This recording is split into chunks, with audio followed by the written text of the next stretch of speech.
lot that Black Dragons need to make up for, and the map is not going to be doing them any favors to move over towards it. Let's see, though, if they'll be able to get one over on W7M here on Villas. If not, we'll be saying goodbye to the Black Dragons, and W7M will be saying hello to a semifinal against either FaZe or Liquid. Thatcher is going to be our first operator to get banned out. Makes perfect sense from the Black Dragons perspective. W7M were using that quite a bit to be able to get throne room access in the previous maps. They don't want to mess around with that this time. Flores as well being removed. Flores incredibly useful both here and of course back on theme parks. We were seeing it to be used for that very safe elimination of interior building utility. Very much the same exact thing here on Villa. So once more, that'll be eliminated. This time by W7M though. Black Dragons is going to take out the usual suspect in Azami. We've been seeing her played out quite a bit. She's too independent, too universally useful on her own because she can literally throw down her own cover. So she's been banned out, I believe, the most out of all defenders so far this tournament.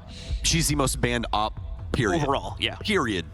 Period, my friend. And it's by quite a large margin as well. The offensive one's still Nook. She's going to be available, though, as the offense. They really focused in on utility mitigation. They want to make sure that the utility game is a little bit more difficult this time around for the offense to try and process. But for the defense, it's going to be the most plain Jane thing that we see commonly. Valkyrie banned out and, Azami, which, to be expected. I think that her kunai are really, really good, those Kiba barriers, as it's just free-form utility. You can throw it on literally anything and be creative with it to a tremendous degree, and you can get away with a lot. I mean, we've seen people use them for barricades, walls, shields, I mean, literally anything. I mean, we've even seen them used on ceilings to try and take up verticality. Truly impressive what that operator is capable of. That's why she's going to be off the board. But now let's jump into W7M's defensive setup and see what they want to go for. It's going to be stretched across this top floor, but as to be expected.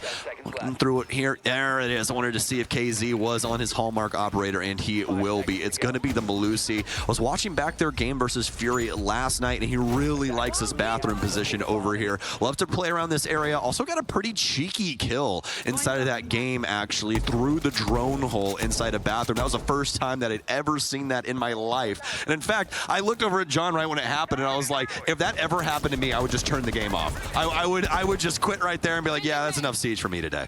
All right, well, let's see here now. Once again, Black Dragons going to be going for their initial bouts of control. More than likely seeing this shift pretty heavily into the areas surrounding the study. And indeed, that will be the case once they're able to flush their drones out there and make sure that we're not going to see any shenanigans from the W7M side of things in terms of trying to get hyper-aggressive against this clear. More than likely, we'll need to put a bit of work in over by Mainster as well before they can really justify the outright swing into a few of these parts of the map. And this all depends, of course, on how they went for that other study wall setup, too. They did leave half of it vulnerable, which means, once again, BD has to really be careful before they full commit to the inside of this one.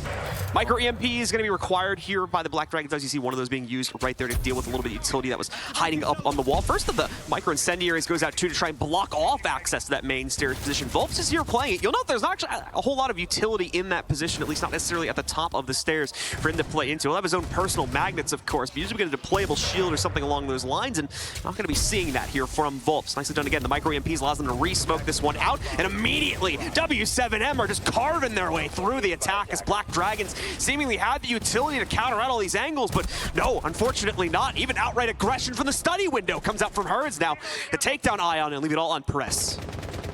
Well, Press is going to be locked outside. Might as well use this as a pseudo timeout. I just got to be honest with you, John. I don't like that strategy at all. We have everybody built up around the study area, and Bassetto is off on his own island, flying into, bust window there. It's just not a great strategy. You're basically just jumping in a Lamborghini and immediately driving into your opponents. There's nobody else there to really save you. All of W7M is literally, collected around that area. Everyone is worried about benches, red stairs, all of this space. The Gara hook so very loud, and Black Dragons didn't play for a single bit of map control over there. They expected W7M to practically be blind to the situation. Yeah, just way too one-dimensional for a team that we expect to be a little bit more complex than that as well, as we've talked about here. This is a team that doesn't like to play those direct in-your-face strategies that we like to get out of a lot of the other Latin American teams, so we should have expected a bit more there. A potential bid for lobby control that would then transition into main stage backstairs to flush that player instead of having to use all that utility. I mean, again, they brought that utility seemingly for the purpose fit of blocking it out there, but they had no other angle to attack the site with what was going to be the transition plan to get out of study and into aviation is the big issue past that point for BD there. Yeah, absolutely. You know, the other thing is I was sitting here thinking as soon as they picked that up, I was like, there's really no hatch play unless they want to go 90. And then I saw him position for the bust window, and it just feels bad. That's the thing. It just feels bad because a lot of the defense for AVG is centralized around that space. You usually have somebody playing over near benches or red, and it's usually just a straight death sentence if you fly through that window. And that's what happens to Black Dragons. I really hope that that isn't something that's going to affect them mentally as like a starter for this, because really I think you should just wash your hands with round one and just reset from here. It's fine. Try and build something up with round two. W7M's going to throw it to the sky. We're headed north as it's going to be trophy and statuary. Confident showing from W7M off of the first round. Really, basically, the team suffering almost no damage of consequence throughout the course of the round as well. Just one single player, I think, got dropped down to about 50 HP, taking a duel by death's door at some point at the beginning of that engagement. Otherwise, though, no one actually going down until it was a 1vx, and the round was essentially over at that point anyway. A bit of a slow roll here once more from the Black Dragons. They'll be needing to spend quite a bit of time droning things out, figuring out how exactly W7M have deployed themselves on this round. And just so that all of you are aware, that is just a spectator thing that is going on. It's not going on to the players in the game. So anytime you see that happening, it is just for our viewing pleasure, not theirs. So don't worry about it, okay? 2:19 left on the clock here. Black Dragons are going to be building up around the entirety of the map. And I mean, yes, the entirety of it. This is something that we were a little worried about inside of the last map and what we saw to them. W7M really enjoyed doubling down on their aggression. Even if KZ loses his gunfight, even though he's not going to, they would continue to toss bodies at Black Dragons until something stuck. And, well, they're going to be able to get the refrag, but perfect example there. KZ, he does not get off that accelerator. Yep. Even though KZ goes down, still manages to chunk off about 2/3 of the health from Basetto in the first place, so he's still going to be incredibly vulnerable. Remember, of course, we're out of the Finka meta now, so you're not going to have those aggressive players be able to rebuffer themselves as commonly as they were used to just a few months prior here. Nade able to find a new target for W7M to focus on. Well, of course, want to deal with a deployable shield. It's a tough angle without that being eliminated, so it's a little bit easier for the repeat. That assumes, of course, the member of W7M also wants to play this out. Good spot on the drone here. Is going to see the lurk working its way forward. He knows exactly where this player's positioned, but the Nitro doesn't try to go for the shot, tries to go for the run instead. That'll be a fatal mistake for Basetto, and JV will claim the second kill for W7M. A simple layup for the mute. Nitro sell out. I don't even need to see to set that thing off. I'll claim a kill with it. Minute remaining now for Black Dragons, but haven't been able to circumnavigate W7M at all. It's going to be Patoxy up against the castle. Shots going wide. The F2. It punishes him. Oh my, W7M. They're firing on all cylinders. Black Dragons, they have to try and find themselves. Nothing going here inside of these first two rounds. W7M so in sync, they're drinking water at the same time there. That was a good one. That was a good one. So we'll have to see here if W7M will be able to remain as... For W7M to start us off here on Villa, but hopefully after the break, Black Dragons have some better ideas about how to counteract what W7M have been able to accomplish. It's round 3, obviously, after those 2 rounds went the way of W7M. It's going to be a dining room kitchen defense here, and one that's fairly straightforward. We're not going to have a pulse out or anything of the sort. I have some laser gates as well from Herd, so probably put those on the high traffic areas, and he's going to start it off here with Laundry. We also have the mute in, unlike what we had inside of the first game, and those jammers going to be going onto the walls. That's going to be KZ actually manning that. So I'll have the SMG-11 to his name. Let's see if he can be as lethal as he has been with these other weapons.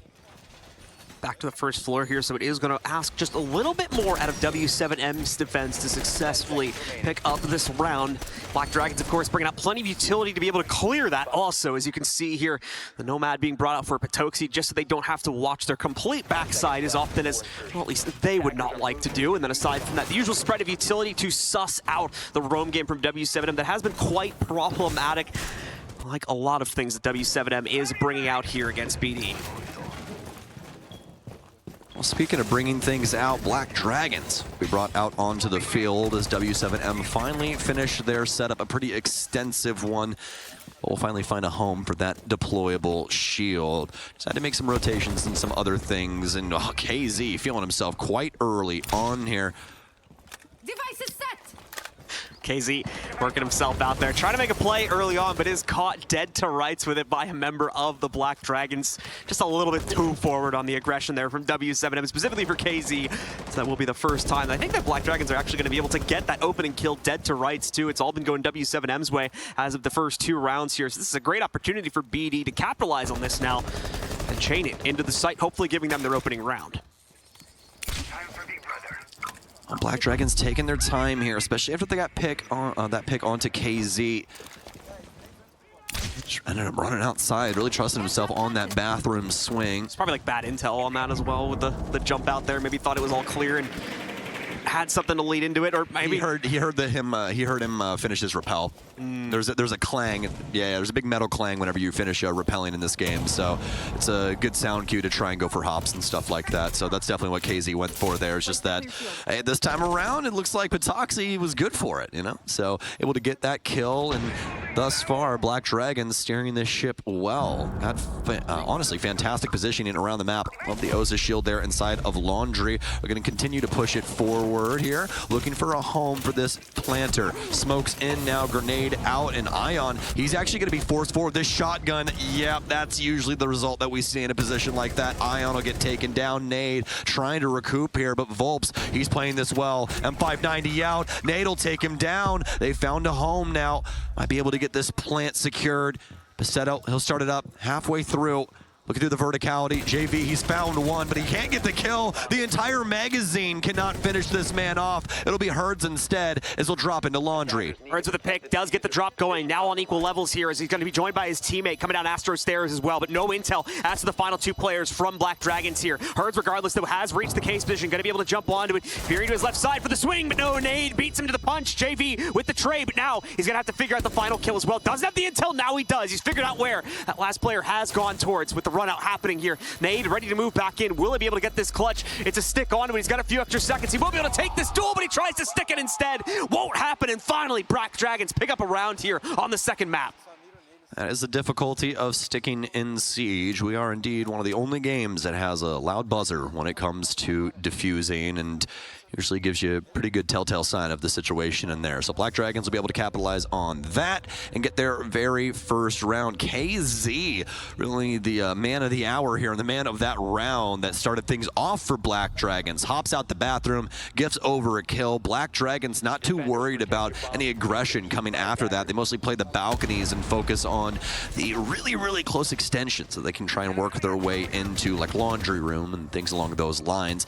And past that point, I mean, working quite well. They have the entirety of the site to play around, and especially when it came to Memorial, using that space really into their advantage to make sure that plant went down and stayed down.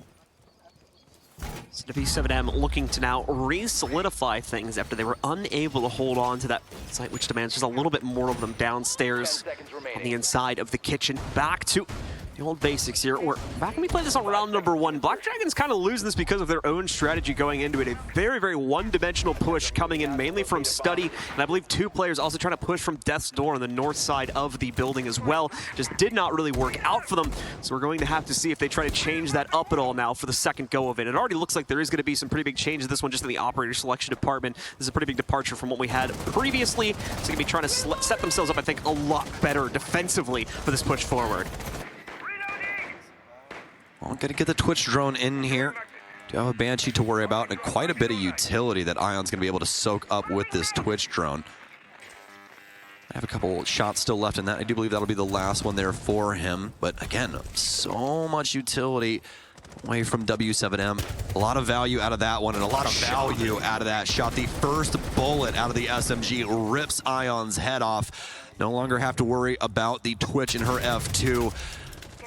Utility, well, yeah, still in favor of Black Dragons, but W7M, they've got the man advantage. That's really what matters at the end of the day, especially with how quickly these rounds have been for them.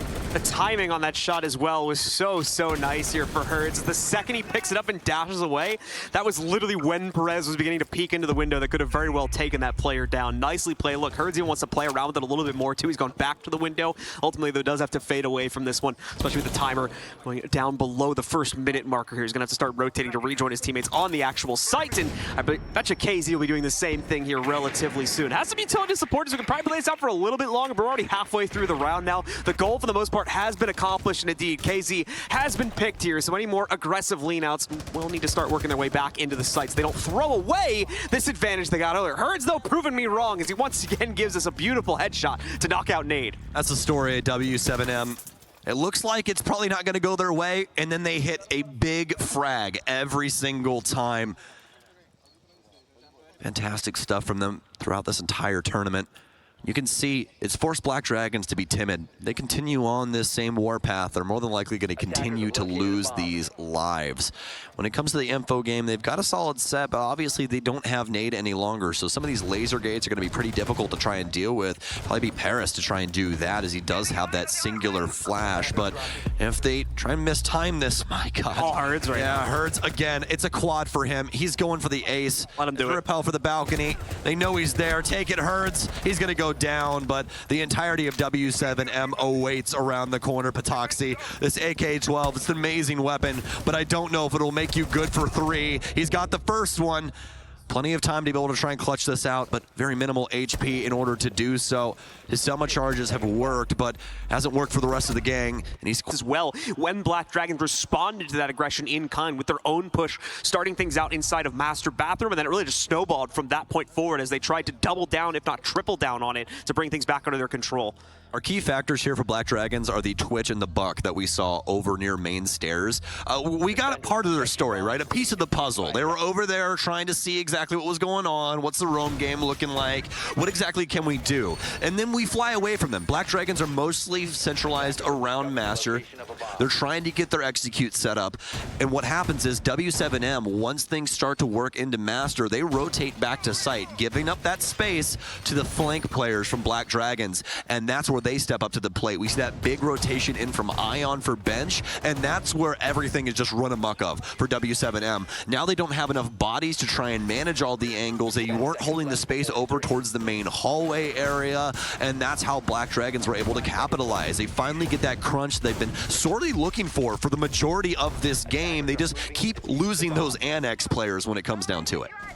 So W7M once again out the precipice now, potentially about to lose their edge at the very end of the half as well, to tie things up 3-3 between themselves and the Black Dragons. If they can iron it down, though, going to be going back into that very same halftime position that they were at back on Theme Park, as the lead 4-2 going on to the attacking side of Villa here.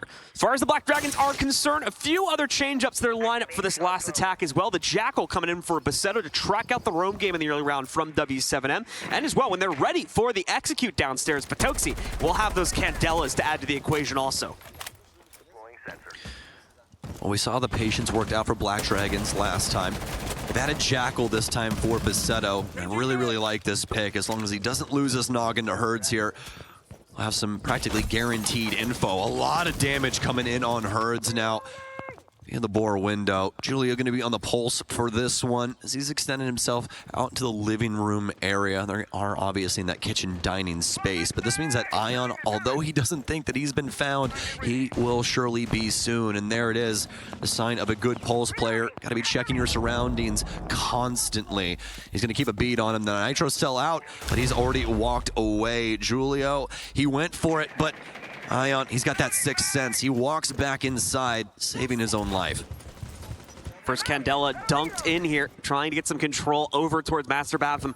We'll see if this translates very, very well, as W7M still going to be flushed back towards it, to the inside of the Astro Room itself and the stairwell. As another Candela seems to have echoed out as well to allow more players in.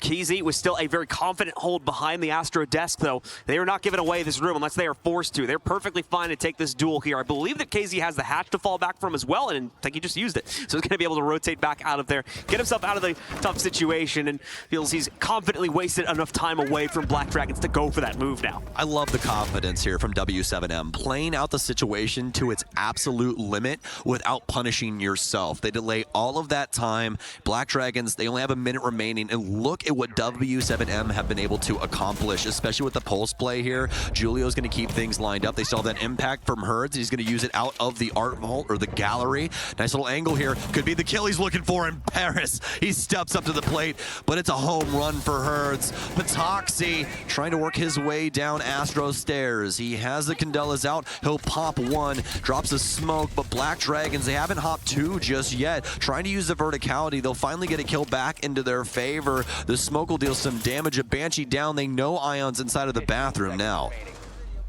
Down to the null timer here as Ion tries to make his play forward, enters into the site, but all on his lonesome. Where's the rest of the team moving forward? Ion won't even succeed as well. The kill feed goes all blue here. It was 4 kills back to back to back in the favor of W7M, retaking that control and locking in the very same halftime scoreline that we had on map number 1. They lead 4-2 over their opponents here, just 3 rounds to go, and they're in the semifinals already. Black Dragons doing a whole lot of nothing that round. It's a lot of droning, a lot of, kind of positioning, and that was really it. I mean, they weren't able to get anything done to the actual setup of W7M, and that's really what punished them. W7M were able to set pace that entire round, and they honed it. They controlled it, especially with their top floor hold that got down in that last minute. Black Dragons, they didn't know where the rest of them really were.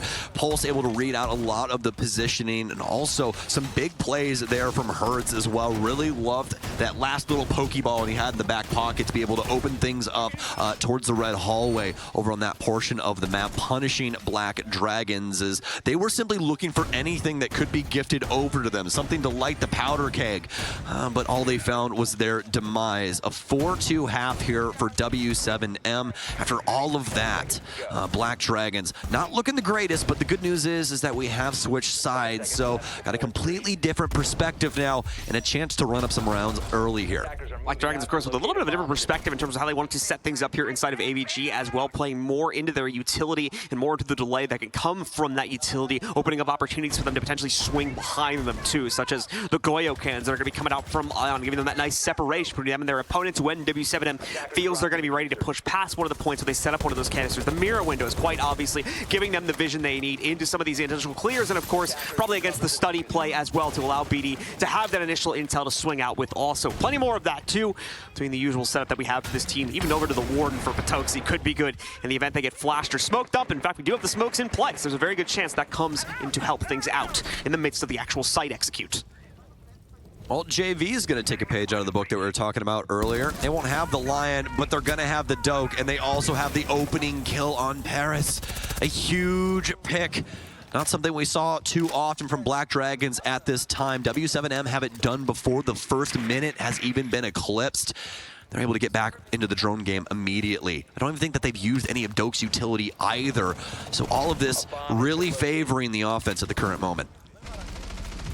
Ion trying to swing forward here, make a big play for Black Dragons. Patoxy's been able to hold his own over by Death's Door, but very much on his own, playing that position right now. Either way, the kill has forced back some hesitance from W7Ms. They don't want to try to repeat that immediately and give away the player advantage they were working with as of a few moments prior. Julio with the nade dunk going back in over towards the corner will knock them out. Should be able to deal with it. I believe a Goyo canister is what it ended up taking down there, if I heard the sound cue correctly. Phone call also going to work its way out against Black Dragons. Now they try to suss out the initial positions of these players inside of the site. Volps using those explosive charges on the lifeline to also take out some of the utility, blocking the way by Death's Door itself. And what a terrible operator to get picked for W7M as well. Herds, the ace down, no longer having that hard breach, but I do believe he ended up getting one of the study walls open. KZ, here's a phone call down low. I think the audio might be leaking through for Nate. Actually, no, Patoxy's going to be down there. Gets his Nitro Cell to take out JV92, but KZ, he's creeping up. Going to take some shots from through the soft paneling. Ion with a beautiful shot of his own. Julio there to try and get it back, though. And this has been something we've been seeing constantly from W7M. Their positioning with each other has been fantastic throughout this entire game. And you can see Julio going for it once again. He wants to help out Volps. There's no point of him playing that other door. He's got the case on him as well. They're going to have to try and take this as a collective unit, otherwise they're going to run into some serious problems.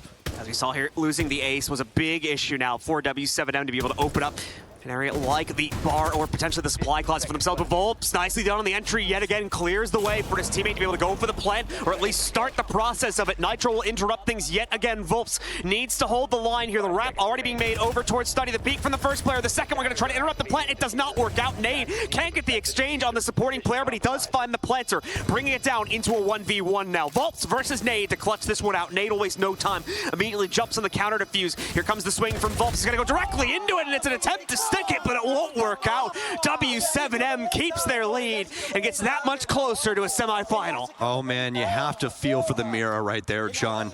Those holes that he was looking through right before he gets on plant, well, those tend to mess with audio quite a bit. So as he's coming up that stairwell, the Mira's just thinking to herself, she's like, is he downstairs? Is he? I'm just gonna stick it. I'm gonna stick it, because if I don't, then I could run into a lot of problems here. Unfortunately enough for him, immediately busts through the door and is able to take him down. And this is looking very similar to Theme Park. Very similar occurrences across the board, practically scripted with this 5-2 lead for W7M. Let's see here if they can lock in the next two back-to-back, or if Black Dragons are going to come back with a bit more fight here. Of course, they won't be retrying the same site hold back over on the inside of AVG. They work themselves into Statue Trophy, as one would expect them to rotate towards. Already having used their pause earlier on in the half, they're not going to have any moment of relief here, so they do realistically need to play into the best site possible for themselves. Now here's the wildest thing about W7M that we've been seeing for the majority of this tournament. It's the consistency of the entire roster. I want you to look at KZ right now. What do you notice? KZ not hot to trot at the current moment, 2-4-2, but you look to the rest of the leaderboard here, and we have some hot contestants. We have Volps with a 7-3, and we've got Herds on a 9-4 heater. They step up when they are needed. This team across the board lights out when it comes down to it. They look like they want to try and end it early here. KZ, he's already inside, John. He's got a mirror window to his advantage, but luckily enough, Basetto, he knows what's going on, and so does the rest of Black Dragons. They saw that rush coming from a mile away. The Gun 6, really the call sign for that. Seems like it's a bit too direct here, unfortunately, from W7M. They get caught this time around here. Obviously, KZ with the right to initiate when he walked directly into Trophy and didn't face any resistance, initially there. Thought they were going to be in a good spot to be able to take control of the site and even get an early plant for themselves, but just a little bit too much confidence flowing out from them, and now they pay the price for it. Putting the pressure on Herds, Volps, and JV to now make up for the difference with the remaining 2 minutes they have. Well, if there's one thing about this roster that we know, they're not going to slow down. Might use some drones and some other things. Might use this next 45 seconds to know exactly what Black Dragons is up to. But the aggression is coming. I can definitely guess that. Here it comes from Volps initially. No damage onto his opponent, just a tag onto him, and actually it's going to be Herds trying to transition across the bus door. That dies first, but Toxie will take him down. No more EE1Ds in the pockets of JV92, and a flawless round possibly in the wings for Black Dragons, but Toxie will confirm it. A good way to bounce back here for our other Brazilian squad. Be a nice little confidence booster for the Black Dragons, but if we're real about ourselves, the problem is W7M walked themselves into that situation there by trying to play it so straightforwardly into Trophy through the connector there. There was really no recovering, unfortunately, from that point once they had lost the two players initially. So it's just a matter of them trying to look for picks across the map, hoping they would get lucky, and maybe that would open up an opportunity to come back into the round, but it just never really happened. So yeah, exactly. Right when the rush strategy didn't work for KZ, they're like, all right, I guess we're just going to try a couple things. If it doesn't work, then we'll reset for the next round. Kind of play for picks. If we get anything cool, maybe we're in the game. If not, then the round is pretty much over, guys. Sorry. I mean, hey, man, it's worked for him for, well, since September 25th. So, I mean, like, I'd say they're doing pretty well with it. I think that their overall thought process about the game, pretty high tier at the current moment. All right, well, let's see here if W7M can keep themselves relatively flawless in terms of their match record. Again, just need those 2 rounds to be able to close things down here. Some interesting developments going to be going on in their operator selection, by the way. Lion going to be coming into place of the Dokkaebi. They feel like that intel is going to be a little bit more direct for themselves. The Montaigne is going to come out as well for Julio. So we'll have to see how that will potentially play out for their push to the inside of these 2 sites. And then finally, Herd's going to continue to be sneaky. This is kind of an expected move to see from him, obviously, with Herd not being banned out. The Nook will come out to try and see if they can sneak any kills out through the basement or another avenue that they'll find appropriate to insert that operator into. Yeah, KZ more of a sledgehammer when it comes to his Nook play. Herd's a little more methodical. You know, he comes in with the surgical plays. I'm going to build all this up, and he's going to plow right through that window, isn't he? Stop, Herds, don't do this to me, please. Coming on a second. Yeah, he's really leaving me in suspense, isn't he? Absolutely the case. So once again, folks, this is an observer bug we're dealing with at the beginning of every round. Sorry for the little jitters. Obviously, we have people working on that one. We're going to fix it as soon as possible, but we are in the process, I think, of tracking down what's causing that right now, and then we'll try to correct it as soon as possible. As far as we know, the players are not experiencing that delay, so it should not be compromise the integrity of this match. Yes, indeed, my friend. Julio, been magic with Monty for a long time in his career. Bring that one back out to bear, and he's going to be able to get a Mira window because of it. Nice little counter that's been built into Mira over the last couple of years here. You're actually able to smack those windows and take away the vision that she so badly wants. Concussions in here. Will it deal with Paris? Oh, Paris will deal with Volps. How about that for a change? Black Dragons once again lead off with the opening pick. The last one gifted to them. This one earned. Black Dragons definitely a much more confident showing on the defensive side here with regard to their early round plays. Maybe part of the reason why we see the Montaigne picked in to try and fend off some of this early aggression, or at least counter it directly, of course, by putting a shield in front of the pushes. Nitro there that Stokes winced at a little bit. He got very close to taking down the player on I had PTSD for a second. I'm sorry, my bad. Thankfully able to dodge that, though, get out of the way, and W7M will still be only one player down this time. And, oh, that's so annoying for Julio now. That is the classic way to deal with a Monty. Right there, John. You want to see what year one Siege looked like? It was that right there. You put a Nitro cell at the door, and you're like, what are you going to do now, you big shield man? Probably nothing. Or you're probably going to have one of your friends deal with it, and that's exactly what is going to happen. They just tried to go and 6 it out. Unsure if the Don't ask questions. would have worked for it, but we'll check that in a minute. Yeah, it looks like it worked. Okay, so possibly like banging it against the wall or something and having it work that way, but it works. That's what's important here. And Herd's now picking up the next kill. Awkward little toxic bait bounce there as Julio pushes it onto the vault door. But it will still allow them to move their way into the site. And once again, the kills are now flowing all in the favor of W7M. JV with back-to-back frags. Only Ion and Perez in the fray now. One of them trying to make a wrap over towards 90, but doubling back as it was Ion that went for it here. Perez gonna make the, thought it was gonna be an unexpected play, but KZ with a good read into it here. Monty versus Ion for the end of the round, and Julio will instead close it down there with the Monty. How insufferable is Julio's Monty? Do you see his positioning with that thing? It is just so gross. I have always despised people that can play Monty that well. It's just pure hatred from me. Not for Julio, but I'm just saying, like, as shield operators go, my God, is that annoying. W7M with a 3-round lead. They're looking to close this one out with BD not only potentially getting 5 rounds in 2 maps. W7M still looking to move themselves forward in flawless fashion, I believe, as well. As Stokes mentioned before, didn't drop a single map inside of the group stage, and now looking to do the same here for the quarter. We'll have to see how long they can keep that record flowing, of course, as the perfect run to the grand finals would certainly be a storyline to talk about if they should make it that far, of course. Absolutely, and that means if they do close this out, that is 8 maps in a row here at Jönköping. That is disgusting stuff. And as you said, they've only dropped like 1 map, 2 maps maybe, but they haven't lost a match in the last couple of months, back to September 25th. Once again, for those of you who are just joining us. And, well, if you are, you more than likely are missing out. W7M has been running amok of things up against Black Dragons. It's been fantastic across the board from the entire team. KZ not having to carry the entire team this time, as, well, doesn't really happen. Usually the entire team carrying the torch. Him just not as much as we're used to. Usually we are used to KZ up there in like the 17 kill department. It's just a little bit slower for him this time around. Black Dragons, they're going to be able to get the lead off pick, but for W7M, doesn't really mean too much to the overall story, does it? Already 1 kill going out against W7M, and utility-wise, it's a pretty big loss as well. We're going to see those air jabs removed from play entirely before the round even really gets started. Volps won't be able to contribute as well. Volps a huge part of the attacking entry game for W7M in the previous map as well, so losing him is going to put a massive dent in the potential aggressive prowess that we were going to be getting out of W7M throughout the course of this round. Black Dragons should be able to come alive because of that a little bit more. We'll see if they try to get any more aggressive since they already have the opening kill in their pocket. It's basically their decision if they want to risk it now. Yes, indeed. W7M, they're going to take their time past this first peg. Herd's 10-5. Been playing so very well here today.